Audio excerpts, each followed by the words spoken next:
সঁচাই এজনী ছোৱালীৰ জীৱনটো বহুত কষ্টকৰ।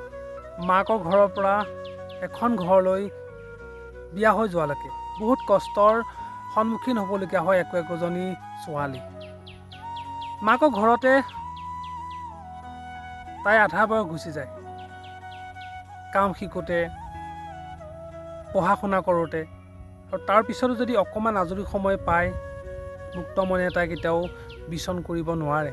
কাৰণ এখন সমাজ আছে, সেইখন সমাজে বেয়া বুলি ক'ব তাইক। তাই যদি কোনোবা লগৰ ভাল বন্ধু এজনো আছে, তেন্তে তাৰ লগতো তেওঁ ওলাই যাব নোৱাৰে, কাৰণ সমাজে বেয়া বুলি ক'ব। আৰু তাৰ পিছতে তাই বয়স আহি পৰে বিয়া হোৱাৰ। আৰু বিয়া হোৱাৰ লৈ এজনী ছোৱালীয়ে কিন্তু কেতিয়াও অশান্তি পাম বুলি এখন ঘৰলৈ বিয়া নহয়। তাই বহুতখিনি সপোন লৈ এখন ঘৰলৈ বিয়া হয়। কিন্তু বিয়া ঘৰত গৈ বিয়া হৈ যেতিয়া এখন ঘৰত শাহু মাকৰ প্ৰত্যেকটো খোজতে কথা শুনিবলগীয়া হয়।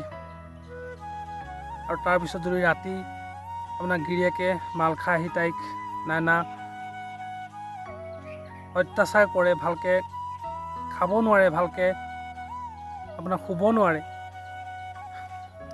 আৰু তাৰ পিছতো তাই বহুত সপোন দেখে নিজৰ সন্তানক লৈ, নিজৰ স্বামীক লৈ। কিন্তু তাৰ পিছতো যেন কিছুমান বোৱাৰীয়ে আত্মহত্যাৰ দৰে পথ বাছি লয়। কিয় জানে? কাৰণ সকলোৰে এটা সহ্যৰ সীমা থাকে, আৰু সেই সহ্যৰ সীমাটো যেতিয়া পাৰ হৈ যায়, তেতিয়াই একোগৰাকী বোৱাৰীয়ে আত্মহত্যাৰ দৰে পথ বাছি লয়। কিন্তু এটা কথা আপোনালোকে সদায় মনত ৰাখিব, কোনো এজনী ছোৱালীয়ে কিন্তু এখন ঘৰলৈ বিয়া হৈ আত্মহত্যা কৰিম বুলি নাযায়। বহুত সপোন লগত লৈ যায়, কিন্তু সেই সপোনবিলাক ভাঙি চুৰমাৰ কৰে কিছুমান পাখণ্ডই। আপুনি এবাৰ দৰকৈ ভাবি চাব, যদি আপোনাৰ ছোৱালীজনীৰ লগতো এনেকুৱা হয়, তেন্তে আপোনাৰ মনটো কেনেকুৱা লাগিব? নিশ্চয় আপুনিও সহ্য কৰিব নোৱাৰিব। গতিকে আজিৰে পৰাই নিজৰ বোৱাৰীজনীক অত্যাচাৰ কৰা বন্ধ কৰক, কাৰণ তাইৰো বহুত সপোন আছে। সেই সপোনবোৰ তাইক পূৰা কৰিবলৈ দিয়ক।